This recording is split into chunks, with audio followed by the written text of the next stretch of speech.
രാവിലെ തന്നെ ഒന്ന് വയറ് ക്ലീൻ ആവാനും വയറ്റിന്ന് പോകാനും എന്തൊക്കെ ചെയ്യണം എങ്ങനെ ചെയ്യണം എന്നൊക്കെയാണ് ഇന്നത്തെ എൻ്റെ വീഡിയോയിലൂടെ ഞാൻ ഡിസ്കസ് ചെയ്യുന്നത്. ഞാൻ ഡോക്ടർ ഷാമിന, QNB ഹെൽത്ത് കെയറിലെ മെഡിക്കൽ ഓഫീസറാണ്.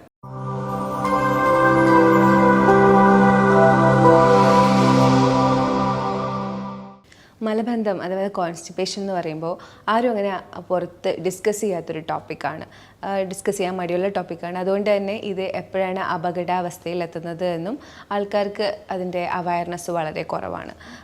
എപ്പോഴും ശോധന എന്ന് പറയുമ്പോൾ നമ്മൾ ടോയ്ലറ്റിൽ പോകുന്ന പ്രോസസ്സ് അത് നമ്മൾ നമ്മുടെ ശരീരത്തെ ശീലിപ്പിക്കുന്നത് അനുസരിച്ചായിരിക്കും വരുന്നത്. നമ്മളതിന് കൊടുത്തിരിക്കുന്ന പോസ്ചർ, ഇപ്പോൾ കൊമോഡ്സ് യൂസ് ചെയ്യുന്നത് തന്നെ യൂറോപ്യൻ ക്ലോസറ്റിൽ പോകുന്നവരുണ്ട്, അതുപോലെ തന്നെ ഇന്ത്യയിൽ പോകുന്നവരുണ്ട്. അപ്പം അതിൽ പിന്നെ നമ്മൾ അതേ ടൈപ്പിൽ പോയാലേ നമുക്ക് ശോധന വരുള്ളൂ. അപ്പോൾ അതറിയാത്ത ആൾക്കാരുണ്ട്, ഇത് മാറി മാറി യൂസ് ചെയ്യുന്ന ആൾക്കാരുണ്ട്. ഇത് നിങ്ങൾ പ്രത്യേകം ശ്രദ്ധിക്കണം. ശോധന അതായത് വയറ്റിൽ നിന്ന് പോകുന്നതിൽ നിങ്ങൾ മാറി മാറി കൊമോഡ്സ് യൂസ് ചെയ്യുന്നുണ്ടെങ്കിൽ നിങ്ങൾക്ക് പെട്ടെന്ന് മലബന്ധം അഥവാ കോൺസ്റ്റിപ്പേഷൻ വരാനുള്ള സാധ്യതയുണ്ട്. കാരണം നമ്മുടെ ബോഡി എപ്പോഴും ശീലിപ്പിക്കുന്നത് അനുസരിച്ചാണ് അതിനുവേണ്ടി പ്രിപ്പയർ ആവുന്നത്. അപ്പോൾ ആ കൊടുക്കുന്ന പ്രഷർ കാര്യങ്ങളൊക്കെ വേരിയേഷൻ വരുന്നത് കൊണ്ടാണ് കൊമോഡ് ഇതിലൊരു വലിയ ഘടകം ആവുന്നത്. അതുപോലെ തന്നെ ഹാബിറ്റ്സ് ആയിട്ടുള്ള നമ്മൾ ഫോൺ കൊണ്ടുപോയി ഇരുന്ന് യൂസ് ചെയ്യുന്നത്, അതുപോലെ വെള്ളം തുറന്ന് വിട്ടിട്ട് ടോയ്ലറ്റിൽ പോകുന്നത്, ഇതൊക്കെ നമ്മുടെ ബോഡി അതുപോലെ പഠിക്കും. പിന്നെ നിങ്ങൾ വെള്ളം തുറന്ന് വിട്ടാലേ പറ്റുള്ളൂ, അതുപോലെ തന്നെ ഫോൺ കൊണ്ടുപോയാലേ പറ്റുള്ളൂ. അങ്ങനത്തെ കുറച്ച് കാര്യങ്ങൾ, ഹാബിറ്റ്സ് നിങ്ങൾ എങ്ങനെയാണോ നിങ്ങളുടെ ശരീരത്തെ ശീലിപ്പിച്ചത് ആ രീതിയിൽ നിങ്ങൾക്ക് പിന്നെ ശോധന വർക്ക് ചെയ്യുകയുള്ളൂ. അതുപോലെ തന്നെ ഈ അവസരത്തിൽ എനിക്ക് പറയാനുള്ളത്, ഫോൺ കൂടുതൽ യൂസ് ചെയ്യുന്ന ആൾക്കാർ ടോയ്ലറ്റിൽ കയറുമ്പോൾ ഈ ഫോൺ കൂടെ കൊണ്ടുപോയി കഴിഞ്ഞാൽ അതിന് നിങ്ങൾ കൂടുതൽ സമയം ടോയ്ലറ്റിൽ ചിലവഴിക്കേണ്ടി വരും. അങ്ങനെ കൂടുതൽ സമയം അവിടെ ഇരിക്കുന്നത് വഴി നിങ്ങൾക്ക് പൈൽസ് പോലെയുള്ള കണ്ടീഷൻസ് കൂടി വരാനുള്ള സാധ്യതയുണ്ട്. ഇത് നിങ്ങളെ കൂടുതൽ മലബന്ധത്തിലേക്ക് എത്തിക്കുകയും ചെയ്യും. അതുപോലെ തന്നെ ചില ആൾക്കാർക്ക് ചായ കുടിച്ചാലേ ടോയ്ലറ്റിൽ പോവുള്ളൂ, ചില ആൾക്കാർക്ക് ചൂടുവെള്ളം കുടിച്ചാലേ ടോയ്ലറ്റിൽ പോവുള്ളൂ, ചില ആൾക്കാർ ഫുഡ് രാവിലത്തെ പ്രഭാത ഭക്ഷണം കഴിച്ചതിന് ശേഷമായിരിക്കും ടോയ്ലറ്റിൽ പോകുന്നത്. അപ്പോൾ എന്തായാലും നമ്മൾ ശീലിപ്പിക്കുന്ന രീതിയിലാണ് നമ്മുടെ ശോധന വർക്ക് ചെയ്യുന്നത്. അതുകൊണ്ട് തന്നെ നല്ല ശീലങ്ങൾ കൊടുത്തുകൊണ്ട് ശോധന ചെയ്യുക എന്നുള്ളതാണ്. എന്താണ് ഈ നല്ല ശീലങ്ങൾ? രാവിലെ തന്നെ നിങ്ങൾ ഒരു 8 മണിക്കും 7 മണിക്കും ഇടയിൽ ടോയ്ലറ്റിൽ പോയി ശീലിക്കുക എന്നുള്ളതാണ്. ആ സമയത്താണ് നമുക്ക് ബോഡി ക്ലോക്ക് അനുസരിച്ചിട്ട് ടോയ്ലറ്റിൽ പോകാനുള്ള ടൈം. അപ്പോൾ ഒരു 7 മണിക്കും 8 മണിക്കും ഇടയിൽ നിങ്ങൾ ശോധന ചെയ്തിരിക്കുക. അല്ലാതെ നമ്മൾ കൂടുതൽ കിടന്നുറങ്ങി ഒരു ദിവസം പിന്നെ അത് 10 മണിക്ക് പോവുക, അല്ലെങ്കിൽ വർക്കിൻ്റെ തിരക്കിൽ നമ്മൾ പോവാതിരിക്കുക. അങ്ങനെ നമ്മൾ ഈ ശോധന ഡിലേ ചെയ്യുന്നതിനനുസരിച്ച് നമുക്ക് പിന്നീട് അത് നടക്കാതെ വരികയും നമ്മൾ മലബന്ധത്തിലേക്ക് എത്തുകയും ചെയ്യും. അപ്പോൾ അത് ആ പോകുന്ന ടൈം എപ്പോഴും ഒന്ന് കറക്റ്റ് ചെയ്യാനായിട്ട് ശ്രദ്ധിക്കുക. ഇപ്പോൾ നമ്മൾ നമ്മുടെ ബോഡിയെ ശീലിപ്പിക്കുന്നതാണ് നമുക്ക് ഭാവിയിൽ നമ്മുടെ ഹെൽത്തിന് കൂടുതൽ നല്ല രീതിയിൽ വരുന്ന കാര്യങ്ങൾ. മലബന്ധം കോൺസ്റ്റിപ്പേഷൻ എന്ന് നമ്മൾ ഡോക്ടേഴ്സിൻ്റെ അടുത്ത് പറയുമ്പോൾ എപ്പോഴും ചോദിക്കുന്നൊരു കാര്യമാണ്, നാരുകൾ അടങ്ങിയ ഭക്ഷണം കഴിക്കുന്നില്ലേ എന്നുള്ളത്. നാരുകൾ അടങ്ങിയ ഭക്ഷണം എന്താണ്? നാരുകൾ അടങ്ങിയ ഭക്ഷണം നമ്മൾ കഴിക്കുന്ന ഭക്ഷണത്തിൽ അന്നജമുണ്ട്, പ്രോട്ടീനുണ്ട്, മിനറൽസ് ഉണ്ട്, വൈറ്റമിൻസ് ഉണ്ട്, മൈക്രോ മിനറൽസ് ഉണ്ട്, അതുപോലെ ഫൈബേഴ്സും വരുന്നുണ്ട്. ഫൈബേഴ്സ് എന്തിലൊക്കെയാണുള്ളത്? നമ്മുടെ കുക്കുംബർ, ക്യാരറ്റ്, ക്യാബേജ് അങ്ങനെയുള്ള വർഗ്ഗങ്ങളിലാണ് കൂടുതലായിട്ടും നാരുകൾ അടങ്ങിയിട്ടുള്ളത്. ഇത്തരം നാരുകൾ ഇൻസോലബിൾ ഫൈബേഴ്സ് ആണ്. ഇത് നമുക്ക് ശോധനയ്ക്ക് സഹായിക്കുന്നുണ്ട്. ശോധന എന്ന് പറയുമ്പോൾ ചെറുകുടലിൽ നമ്മുടെ മിനറൽസും വൈറ്റമിൻസും അതായത് ന്യൂട്രിയൻസും ഒക്കെ അബ്സോർബ് ചെയ്തതിന് ശേഷം പിന്നെ വൻകുടലിൽ വന്ന് വെള്ളവും അബ്സോർബ് ചെയ്തതിന് ശേഷം അവശിഷ്ടങ്ങൾ പുറന്തള്ളുന്ന പ്രോസസ്സാണ്.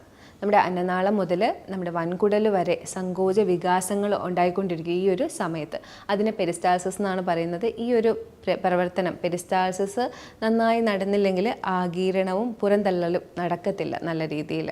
അതുപോലെ ആഗീരണം ചെയ്ത ശേഷം അതിനെ പുറന്തള്ളണമെങ്കിൽ കൃത്യമായിട്ട് നല്ല എമൗണ്ട് ഫൈബർ വേണം. എന്നാലേ നമ്മുടെ ചെറുകുടലിലും വൻകുടലിലും ഒക്കെ ചൂലായിട്ട് പ്രവർത്തിച്ചുകൊണ്ട് ആ അവശിഷ്ടങ്ങളെ എല്ലാം നല്ല രീതിയിൽ പുറന്തള്ളാനായിട്ട് പറ്റുള്ളൂ. അല്ലെങ്കിൽ കോൺസ്റ്റിപ്പേഷൻ ഇൻകംപ്ലീറ്റ് ആയിട്ട് പോയാലും പോവാത്ത പോലെ ഫീൽ ചെയ്യുക, ദിവസവും പോവാതിരിക്കുക, അങ്ങനെയുള്ള ബുദ്ധിമുട്ടുകൾ നമുക്ക് വന്നുകൊണ്ടിരിക്കും. അതുപോലെ ഈ സങ്കോച വികാസം നല്ല രീതിയിൽ നടക്കാനായിട്ട് നമ്മൾ കൂടുതൽ നല്ല ബാക്ടീരിയ നമ്മുടെ ബോഡിയിൽ ഉണ്ടാവണം. നല്ല ബാക്ടീരിയാസ് എന്ന് പറയുമ്പോൾ നമ്മുടെ പ്രോബയോട്ടിക്സിലും പ്രീബയോട്ടിക്സിലും ഒക്കെയാണ് നമുക്ക് കിട്ടുന്നത്. വീഡിയോയുടെ എൻഡിൽ എന്തൊക്കെയാണ് നിങ്ങൾ അതിനു വേണ്ടി കഴിക്കേണ്ടതെന്ന് ഞാൻ പ്രത്യേകം പറയുന്നുണ്ട്. ഇനി നമ്മൾ ഈ മുകളിൽ പറഞ്ഞ കാര്യങ്ങൾ, അതായത് സങ്കോച വികാസങ്ങൾ നടക്കുന്നതും അതുപോലെ ഫൈബറിൻ്റെ അളവ് നല്ല രീതിയിലാക്കി ബാക്ടീരിയാസൊക്കെ നല്ല രീതിയിലുണ്ട്, എല്ലാം സപ്ലൈ ചെയ്ത് പ്രോബയോട്ടിക്സൊക്കെ സപ്ലൈ ചെയ്ത് കഴിഞ്ഞു.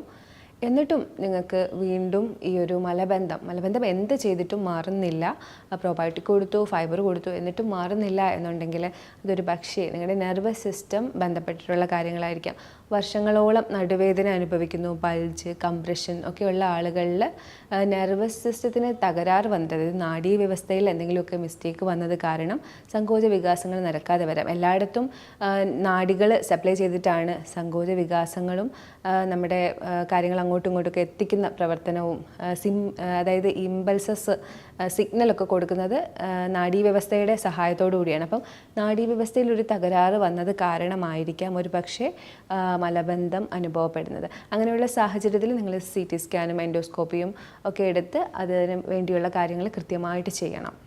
അപ്പോൾ ഞാൻ മുകളിൽ പറഞ്ഞ കാര്യങ്ങൾ, അതായത് നമ്മുടെ ശീലങ്ങൾ, അതുപോലെ തന്നെ നെർവസ് സിസ്റ്റത്തിൻ്റെ ഇൻവോൾവ്മെൻറ്റ്, പ്രോബയോട്ടിക്സിൻ്റെ കുറവ്, ഇതൊക്കെ കാരണമാണ് നമുക്ക് കോൺസ്റ്റിപ്പേഷൻ വരുന്നതെന്ന് പറഞ്ഞു. ഇതൊക്കെ പരിഹരിക്കാനായിട്ട് നമ്മുടെ ക്ലിനിക്കിൽ നമ്മൾ എന്തൊക്കെയാണ് പേഷ്യൻസിനെ കൊണ്ട് ചെയ്യിപ്പിക്കുന്നത്, എങ്ങനെയാണ് ഇതിനൊക്കെ പരിഹാരം കാണുന്നതെന്ന് നമുക്കൊന്ന് ബ്രീഫായിട്ട് ഡിസ്കസ് ചെയ്യാം.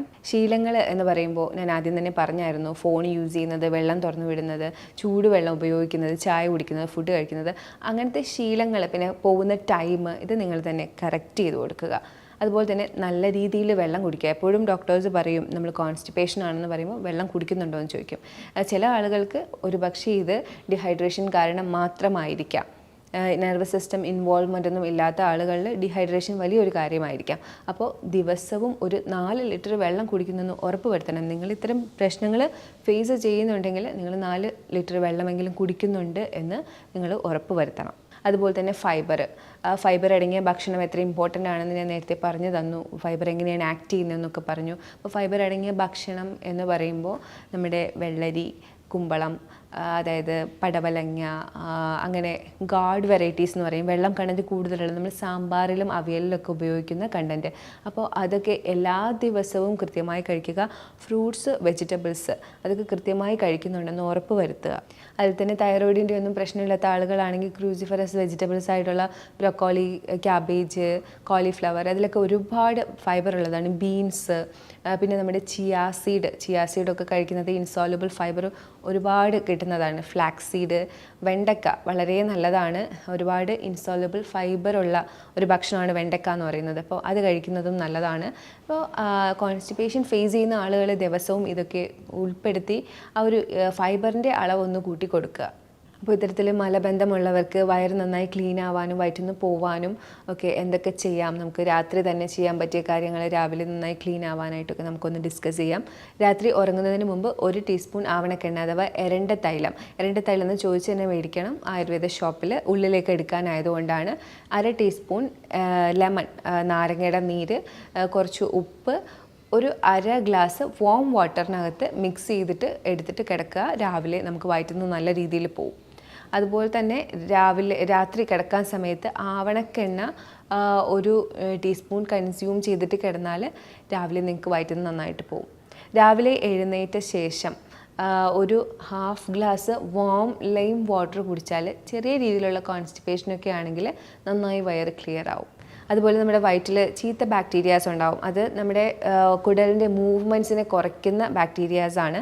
അപ്പോൾ അങ്ങനെ ചീത്ത ബാക്ടീരിയാസ് കൂടുതലുള്ള സാഹചര്യമാണെങ്കിൽ നമുക്ക് കഴിക്കാൻ പറ്റിയ ഒരു ഒറ്റമൂലിയാണ് നമ്മുടെ വേപ്പ് ഇലയുടെ ഒരു ബോളും, അതുപോലെ തന്നെ പച്ചമഞ്ഞൾ അരച്ച് ഉണ്ടാക്കിയ ബോൾ. ഇതൊരു 10 ദിവസം കണ്ടിന്യൂസ് ആയിട്ട് വെറും വയറ്റിൽ നിങ്ങൾ എടുക്കുകയാണെങ്കിൽ ഈ ചീത്ത ബാക്ടീരിയാസ് കൊണ്ടുണ്ടാവുന്ന കോൺസ്റ്റിപ്പേഷൻ ആണെങ്കിൽ അത് കുറഞ്ഞു കിട്ടും. ചീത്ത ബാക്ടീരിയാസൊക്കെ നമ്മുടെ ഉള്ളിലേക്ക് വരുന്നത് നമ്മുടെ ഭക്ഷണക്രമത്തിൽ അത്ര അധികം ചീത്ത ബാക്ടീരിയാസ് ഉണ്ടാവാൻ സാഹചര്യം ഉണ്ടാക്കുന്ന, അതായത് ഇൻഡൈജഷനും അതുപോലെ തന്നെ കോൺസ്റ്റിപ്പേഷനും ഉണ്ടാക്കുന്ന രീതിയിലുള്ള ഭക്ഷണങ്ങൾ ഒരുപാട് കഴിച്ചതിന് ശേഷമാണ് ചീത്ത ബാക്ടീരിയാസിൻ്റെ അളവ് കൂടുന്നത്.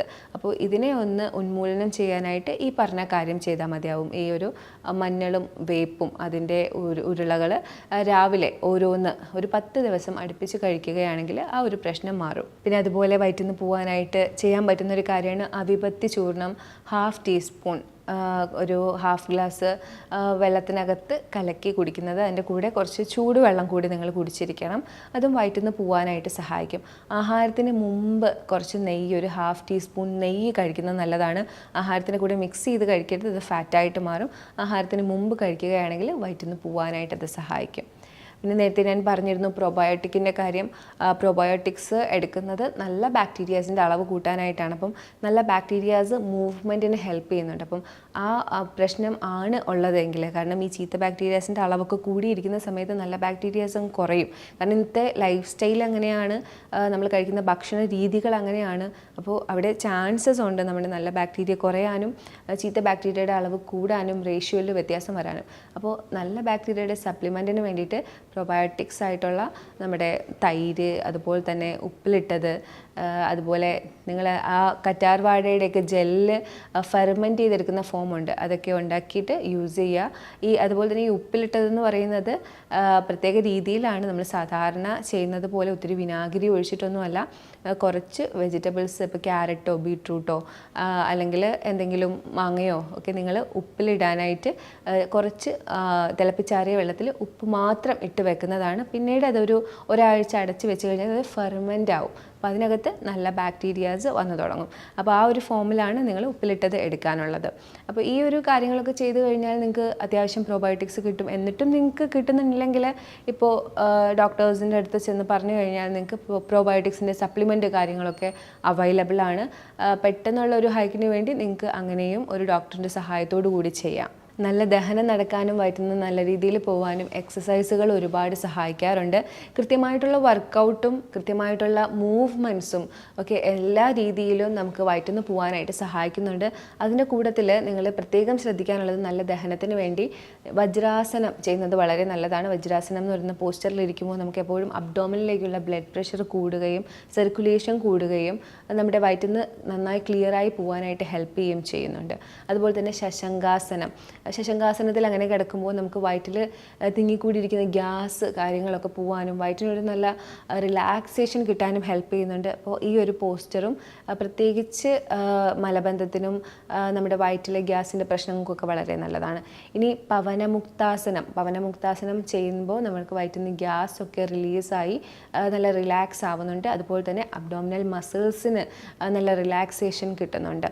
അപ്പോൾ പവനമുക്താസനവും ഒരു ഇതിന് മലബന്ധത്തിനും ഗ്യാസിൻ്റെ പ്രശ്നങ്ങൾക്കൊക്കെ വേണ്ടി എപ്പോഴും സജസ്റ്റ് ചെയ്യുന്ന ആസനയാണ്.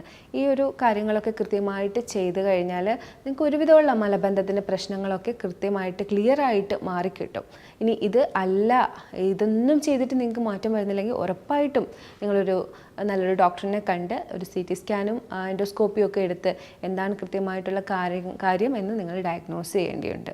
നേരത്തെ ഞാൻ നടുവേദനയുടെ കാര്യം പറഞ്ഞായിരുന്നു. നടുവേദന ക്രമേണ കോൺസ്റ്റിപ്പേഷനായിട്ട് മാറുന്ന അവസ്ഥ. അത്തരം നടുവേദനയൊക്കെ ഉള്ള ആളുകളാണെങ്കിൽ ഫിസിയോതെറാപ്പിയുടെ ഇൻ്റർവെൻഷനോ അക്യുപങ്ക്ചറിൻ്റെ ഇൻ്റർവെൻഷനോ ഒക്കെ എടുത്ത് ആ ഒരു നെർവസ് സിസ്റ്റത്തിൻ്റെ സ്റ്റിമുലേഷൻ ഒന്ന് കൂട്ടി കൊടുക്കുക.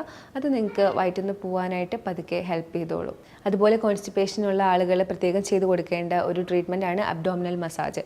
അടുത്തുള്ള ഒരു ആയുർവേദ ക്ലിനിക്കിലോ എവിടെയെങ്കിലും പോയി കൃത്യമായിട്ട് ഒരു അബ്ഡോമിനൽ മസാജ് മന്ത്ലി ഒരു 2-3 ടൈംസ് എടുത്തു കഴിഞ്ഞാൽ മസിൽസിൻ്റെയൊക്കെ കൺസ്ട്രക്ഷനും കാര്യങ്ങളും മുറുക്കമൊക്കെ കാരണമാണ് നിങ്ങൾക്ക് വയറ്റിൽ നിന്ന് പോകാത്തതെങ്കിൽ അതൊന്ന് റിലീഫായി കിട്ടും. നാച്ചുറോപ്പതിയിൽ വരുന്ന ജലചികിത്സകളായിട്ടുള്ള ഹിപ്പ് ബാത്ത്, ഫുൾ ഇമേർഷൻ, അതുപോലെ mud bath, mud pack on abdomen, പിന്നെ നമുക്ക് വയറ്റിൽ വെറ്റ് പാക്ക് ഇടുന്നത്, ഇതൊക്കെ നമുക്ക് വയറ്റിൽ നിന്ന് പോകാനായിട്ട് സഹായിക്കുന്നുണ്ട്. അപ്പോൾ ഇതൊക്കെ നമുക്ക് വീട്ടിൽ തന്നെ പ്രാക്ടീസ് ചെയ്യാൻ പറ്റിയ കാര്യങ്ങളൊക്കെയാണ്. അപ്പോൾ ഈ ഇത്രയൊക്കെ കാര്യങ്ങൾ നിങ്ങൾ ചെയ്ത് കഴിഞ്ഞാൽ തന്നെ നമ്മുടെ മലബന്ധം അഥവാ കോൺസ്റ്റിപ്പേഷൻ അത്യാവശ്യം നല്ല രീതിയിൽ നിങ്ങൾക്ക് മാറിക്കിട്ടും. അപ്പോൾ ഞാൻ പറഞ്ഞ കാര്യങ്ങളൊക്കെ നിങ്ങൾക്ക് ഉപയോഗപ്രദമാവുമെന്ന് വിചാരിക്കുന്നു. നിങ്ങൾക്ക് ഇനി എന്തെങ്കിലും ഡൗട്ട് ഉണ്ടെങ്കിൽ കാണുന്ന നമ്പറിൽ നിങ്ങൾക്ക് കോൺടാക്റ്റ് ചെയ്യാവുന്നതാണ്. കൺസൾട്ടേഷൻ വേണമെങ്കിൽ നിങ്ങൾക്ക് കോൺടാക്റ്റ് ചെയ്യാവുന്നതാണ്. Thank you for watching. By.